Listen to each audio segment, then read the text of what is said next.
अस्सलाम वालेकुम, मैं हूं Rizwan Ashraf. Supreme court of Pakistan में सिविलियंस के फौजी ट्रायल के मुतल्लिक इंट्रा कोर्ट अपील की समाअत हो रही है और ये इंतहाई अहम तरीन केस है।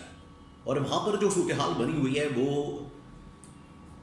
हुकूमत के लिए भी और इस्टेब्लिशमेंट के लिए ख़ास तौर पर बड़ी अजीब व गरीब बन चुकी है और उनको अब समझ नहीं आ रही कि इसमें से निकलना कैसे है। अब इसके पीछे दो वजूहात हो सकती हैं और जो इसके कॉन्सिक्वेंसेस होंगे वो भी दो किस्म के हो सकते हैं। सुप्रीम कोर्ट के अंदर यह समाअत किस मकसद के लिए हो रही है, वहाँ पर किस किस्म के रिमार्क्स दिए जा रहे हैं, जजेस क्या बातें कर रहे हैं, इससे हुकूमत को और इस्टेब्लिशमेंट को क्या पैगाम दिया जा रहा है और इसमें से क्या निकल सकता है, इस बारे में इंतहाई अहम तरीन मालूमात है मेरे पास, वो आपके साथ में शेयर करता हूँ। इसके अलावा एक दो और ख़बरें हैं वो भी मैं आपके साथ शेयर करता हूँ। देखिए, आज सारा दिन इस बात का इंतज़ार होता रहा कि हुकूमत PTI कमेटी की जो मुलाकात है इमरान खान के साथ करवाई गई, लेकिन वो मुलाकात नहीं करवाई गई। और जो मुलाकात करवानी थी वो इसी मकसद के लिए करवानी थी ताकि मुज़ाकरात आगे बढ़ सकें, लेकिन वो मुलाकात नहीं करवाई जा रही। तो अगर मुलाकात नहीं करवाई जाती तो फिर मुज़ाकरात नहीं आगे बढ़ेंगे। मामला जो है वो फिर हुकूमत की जानिब से डेडलॉक का शिकार है। हुकूमत फंस गई है। हुकूमत को पता है कि अगर हम मुज़ाकरात करते हैं, बात करते हैं, तब भी फंस जाएंगे और अगर नहीं करते तब भी फंस जाएंगे। अब आ जाए सुप्रीम कोर्ट ऑफ पाकिस्तान में जो इस वक्त इंट्रा कोर्ट अपील की समाअत हो रही है। इंट्रा कोर्ट अपील दायर की गई है सिविलियंस के फौजी ट्रायल के मतलब, जो फौजी ट्रायल करके सिविलियंस को सज़ाएँ सुनाई गई हैं, जिसमें 2 साल से लेकर 5 साल और 5 साल से लेकर 10 साल की सज़ा सुनाई गई। अब जिनको 2-2 साल की सज़ा सुनाई गई उनको तो तकरीबन रिलीफ मिल चुका है या उनको माफ़ी का ऐलान कर दिया गया। अभी चंद दिन पहले जैसे ये महीना शुरू हुआ तो 2 जनवरी को जब PTI कमेटी की मुलाकात गवर्नमेंट की कमेटी के साथ होनी थी, उससे तकरीबन को 3-4 घंटे पहले मॉर्निंग टाइम में सुबह सवेरे ये ख़बर प्रेस रिलीज़ की सूरत में ISPR की जानिब से जारी की गई कि 19 मुजरमान को माफ़ी का ऐलान कर दिया गया है जो कि 9 मई के अंदर मुलविस थे। उनको सज़ाएँ हो चुकी थी और उसके बाद बाकियों को मुख्तलिफ जेलों के अंदर मुंतकिल कर दिया गया है। अब यहाँ पर ख़ास तौर पर हफीज़ुल्लाह न्यासी, उनके जो बेटे हैं हसन न्यासी और इमरान खान का भांजा हसन न्यासी, उसके मतलब भी बात हुई है। फिर फौजी अदालतों के मतलब बात हुई है, उनकी फॉर्मेशन के मतलब या उनके वजूद के मतलब, उनके आइनी कानूनी वजूद के मतलब बहुत बड़ा सवाल उठाया गया है। यहाँ पर जस्टिस जमाल मंदोकेल, मसरत हिलाली वगैरह इस केस के अंदर बैठे हैं, आइनी बेंच के अंदर बैठे हैं और समाअत कर रहे हैं। और ये इंतहाई अहम तरीन इस वक्त मामला बन चुका है पूरे पाकिस्तान के अंदर, क्योंकि जो फौजी अदालतें हैं उनका बराह रास्त ताल्लुक या तो हुकूमत और हुकूमत से बढ़कर इस्टेब्लिशमेंट के साथ होता है। और पिछले तकरीबन कोई 2-4 महीने से ये फौजी अदालतों वाला मामला बहुत ज़्यादा बढ़ चुका है। अब वहाँ पर समाअत होती है। समाअत के अंदर जो अहम तरीन रिमार्क्स दिए जाते हैं वो ये है कि, और इमरान खान ने भी इसके बारे में बात की थी।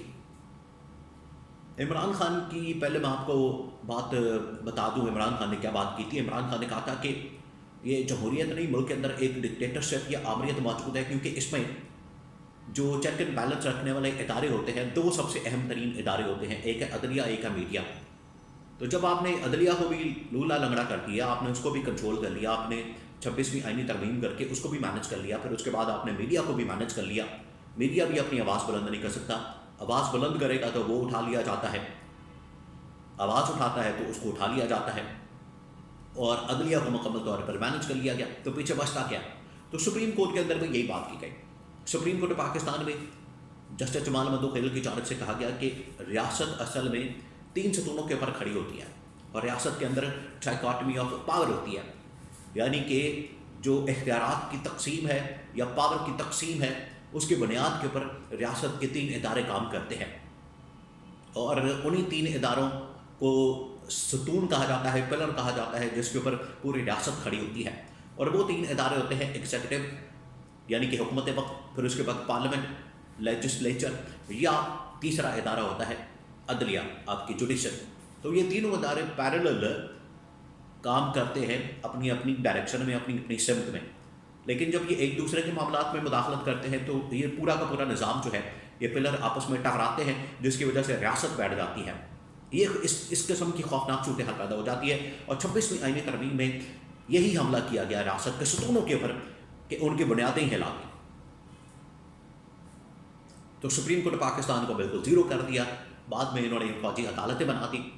تو جسٹس جمال منتخیل نے کہا کہ جب اگر فرض کریں کہ ایگزیکٹو کے خلاف اگر کوئی کیس آتا ہے، مقدمہ آتا ہے، کیونکہ یہ ایگزیکٹو کے خلاف معاملہ ہے فوجی عدالت والا، کیونکہ اس میں وزارت جو دفاع ہے، وزارت دفاع جو کہ حکومت کا حصہ ہوتی ہے، حکومت ہی ہوتی ہے، اس کے ماتحت ایک ادارے فوج کے متعلق بات ہو رہی ہے. تو اگر فوج کے اوپر حملہ ہے تو ایگزیکٹو کے اوپر حملہ، اور ایگزیکٹو کیا اس کے اندر خود، اب آپ اس سے اندازہ کریں وہ کیا ریمارکس دینا چاہ رہے ہیں اور کیا بات کرنا چاہ رہے ہیں. کتنی معنی خیز بات ہے کہ ایگزیکٹو اس کے اندر وکٹم ہے، ایگزیکٹو کے اوپر حملہ ہوا ہے.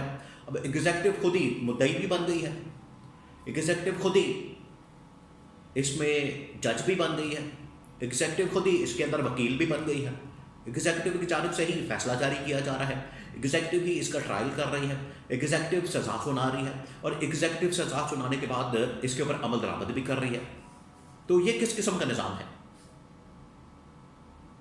اگر کوئی ایگزیکٹو کے خلاف کیس آ جاتا ہے، گورنمنٹ کے خلاف کیس آ جاتا ہے، حکومت کے خلاف کیس آ جاتا ہے، آپ اس بات کو سمجھیں کہ اگر حکومت کو کسی کو حکومت سے شکایت ہوتی ہے تو وہ پھر کہاں جائے گا کیس کو لے کر؟ بھئی اس میں تو حکومت ججز کو بھی اپنے ساتھ ملا کے یا خود ہی اپنی عدالت لگا کے خود ہی جج بن کے خود ہی اس کے اوپر فیصلہ سنا دے گی. اس طرح سے تو نہیں ہو سکتا. اگر حکومت اور کسی ادارے کے درمیان یا حکومت اور کسی شہری کے درمیان کوئی معاملہ آ جاتا ہے، وہ کسی انڈیپینڈنٹ فورم کے اوپر جائے گا معاملہ، نہ کہ ایگزیکٹو کے پاس ہی چلا جائے. تو یہ سپریم کورٹ پاکستان میں جو آئینی بینچ ہے وہ اس وقت فوجی عدالتوں کے وجود کے اوپر کوشچن اٹھا رہا ہے، ان کی آئینی قانونی حیثیت کے اوپر. اب اس کے اندر دو چیزیں ہیں. ایک تو یہ کہ واقعی میں سنسیریٹی کے ساتھ اور خلوص دل کے ساتھ، خلوص نیت کے ساتھ فوجی عدالتوں کو چیلنج جو کیا گیا ہے اس کے اوپر سماعت ہو رہی ہے، اور اس کا واقعی میں کوئی ایسا فیصلہ آ سکتا ہے جو کہ فوجی عدالتوں کو اڑا سکتا ہے اور یہاں پر ہونے والے فیصلوں کو بھی اڑا سکتا ہے. لیکن اگر یہ صرف ایک دکھانے کے لیے اور بعد میں فیصلہ وہی آنا ہے جو کہ ان کی جانب سے کہا جائے گا، جو ان کو فیصلہ مل جائے گا، جو ان کے پاس پہنچ جائے گا، جو اسٹیبلشمنٹ ان کو بتا دے گی، اگر فیصلہ وہی آنا ہے تو پھر اس قسم کی سماعتوں کا، اس قسم کے ریمارکس کا کوئی فائدہ نہیں ہے. بہرحال آن دا فیس آف ایٹ اگر ظاہری طور پر دیکھا جائے تو ریمارکس تو اچھے ہیں، ریمارکس تو زبردست ہے، لیکن اب یہ ڈپینڈ کرتا ہے کہ فیصلہ کس قسم کا آتا ہے. فیصلے کے اندر اگر پھر وہی بات کی گئی اور فوجی عدالتوں کو لیجٹمائز کر دیا گیا تو پھر کوئی فائدہ نہیں، پھر یہ اسی طرح سے سسٹم چلتا رہے گا. حالانکہ یہ سارا عدلیہ کو مینیج ہی اسی مقصد کے لیے کیا گیا ہے تاکہ حکومت اور اسٹیبلشمنٹ کے حق میں فیصلے آ سکیں.